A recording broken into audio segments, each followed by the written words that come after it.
By combining the power of a natural lens in space with the capability of NASA's Hubble Space Telescope, astronomers made a surprising discovery, the first example of a compact yet massive, fast-spinning, disk-shaped galaxy that stopped making stars only a few billion years after the Big Bang. Finding such a galaxy early in the history of the universe challenges the current understanding of how massive galaxies form and evolve, say researchers. When Hubble photographed the galaxy, astronomers expected to see a chaotic ball of stars formed through galaxies merging together. Instead, they saw evidence that the stars were born in a pancake-shaped disk. This is the first direct observational evidence that at least some of the earliest so-called dead galaxies, where star formation stopped, somehow evolved from a Milky Way-shaped disk into the giant elliptical galaxies we see today.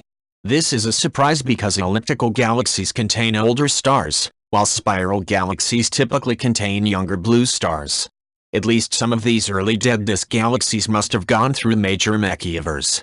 They not only changed their structure, but also the motions of their stars to make a shape of an elliptical galaxy. This new insight may force us to rethink the whole cosmological context of how galaxies burn out early on and evolve into local elliptical-shaped galaxies, said study leader Sune Toft of the Dark Cosmology Center at the Niels Bohr Institute, University of Copenhagen, Denmark. Perhaps we have been blind to the fact that early dead galaxies could in fact be disks, simply because we haven't been able to resolve them. Previous studies of distant dead galaxies have assumed that their structure is similar to the local elliptical galaxies they will evolve into. Confirming this assumption in principle requires more powerful space telescopes than are currently available. However, through the phenomenon known as gravitational lensing, a massive, foreground cluster of galaxies acts as a natural zoom lens in space by magnifying and stretching images of far more distant background galaxies. By joining this natural lens with the resolving power of Hubble, scientists were able to see into the center of the dead galaxy. The remote galaxy is 3 times as massive as the Milky Way but only half the size. Rotational velocity measurements made with the European Southern Observatory's Very Large Telescope, VLT, showed that the disk galaxy is spinning more than twice as fast as the Milky Way. Using archival data from the Cluster Lensing and Supernova Survey with Hubble, CLASH, Toft and his team were able to determine the stellar mass, star formation rate, and the ages of the stars. Why this galaxy stopped forming stars is still unknown. It may be the result of an active galactic nucleus, where energy is gushing from a supermassive black hole. This energy inhibits star formation by heating the gas or expelling it from the galaxy. Or it may be the result of the cold gas streaming onto the galaxy being rapidly compressed and heated up, preventing it from cooling down into star-forming clouds in the galaxy's center. But how do these young, massive, compact disks evolve into the elliptical galaxies we see in the present-day universe? Probably through mergers, Toft said.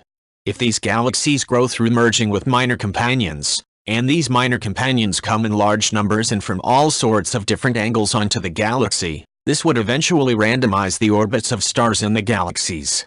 You could also imagine major mergers. This would definitely also destroy the unordered motion of the stars. The findings are published in the June 22 issue of the journal Nature. Toft and his team hope to use NASA's upcoming James Webb Space Telescope to look for a larger sample of such galaxies. The Hubble Space Telescope is a project of international cooperation between NASA and ESA, European Space Agency. NASA's Goddard Space Flight Center in Greenbelt, Maryland, manages the telescope. The Space Telescope Science Institute, STSI, in Baltimore, Maryland, conducts Hubble science operations. STSI is operated for NASA by the Association of Universities for Research in Astronomy, Incorporated, in Washington, D.C.